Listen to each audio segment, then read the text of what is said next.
Also in the street plan of Washington, you find pentagrams. So here we have two pentagrams in the street plan of Washington. The top one points into the Capitol building, and the one at the bottom points into the White House. This is a political building, so we're told. In fact, it's a temple to a secret society, built by the Freemasons to a specific design, Congress, the Congress building. Where did it get its name from? Capitol Hill, from a sacred place of the Roman Brotherhood going way back called Capitoline Hill. And when Madeleine Albright, high priestess of this brotherhood, became Secretary of State, and she went across on her first overseas visit to Europe, she actually went to Rome and made an official visit, what for her would have been a pilgrimage to Capitoline Hill in Rome, and that's where we get Capitol Hill from. This is George Washington. In the last century, they decided they didn't have a decent statue of George, so instead of getting an American to produce one, they ordered it from Italy, from Florence. And when it arrived on the dockside, people were staggered, because here was George, the first president of the United States, depicted naked from the waist up with this cloth over his Bill Clinton's, and then pointing up one arm, pointing down the other. What's going on? Unless you realize where these people are coming from, it's inexplicable. Well, if you just hold that in your mind, arm up, arm down, naked from the waist up, and then Bill Clinton's covered in a piece of cloth, well, this is where it's coming from. This is the ancient depiction of the compilation of the negative force symbol that the Templars worshipped, or the high-level Templars worshipped anyway, called Baphomet. And this is why that they depicted George Washington in that way.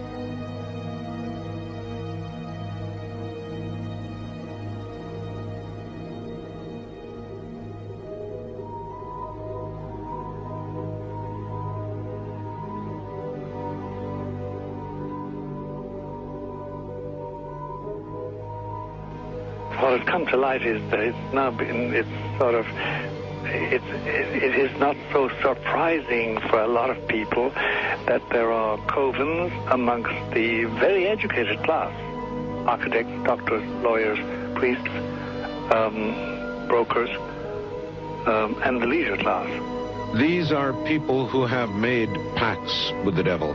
That's right. It's really the best, the more accurate way of describing it would be that they have indulged themselves in the worship of the goat, of the prince, of the serpent, of Satan, of Lucifer, and they lead perfectly normal lives. They're jewel merchants. They travel. They're prominent in their own way, but they do have this indulgence. Father, here's a part of that I can never understand, that has never made sense to me, and that is, if somebody were to make a pact with the devil,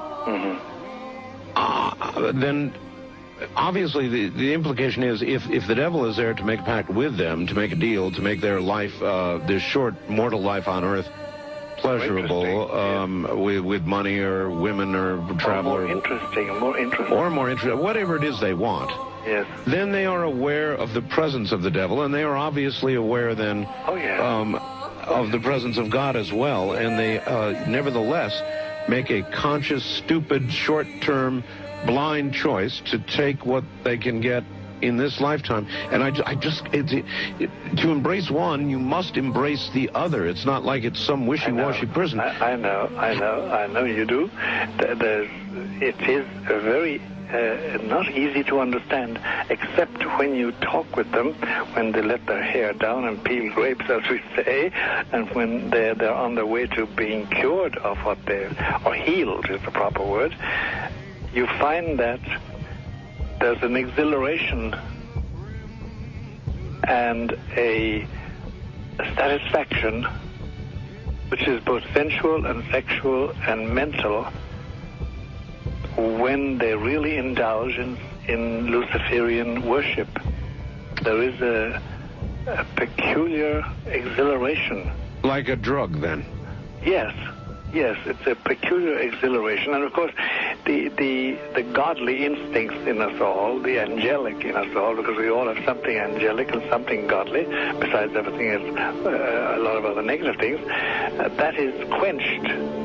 And you find in them a horror of anything, what we call sacred and holy, or sacrosanct, or the idea of the idea of the sacred, of the awesome.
How in the world did you ever get involved in praying to demon spirits? A fellow that had been on a particular ship with me, he told me, "Hey, I got something fantastic to tell you." He said, "I am affiliated with people that speak with the spirits of the dead. How would you like to talk to the spirit of your dead mother?" And I was shocked. I was shocked. He said, "You wouldn't be afraid of talking to the spirit of your dead mother, would you?" Well, I said, "I'll tell you what, I would have to give that some thought, because it's something I never thought about before in my life." Most of us probably haven't. A little afraid of something like that. Well, he says, you know, it's written all over your face. You're afraid of going to a seance. But he says, "I know you. You're going to come."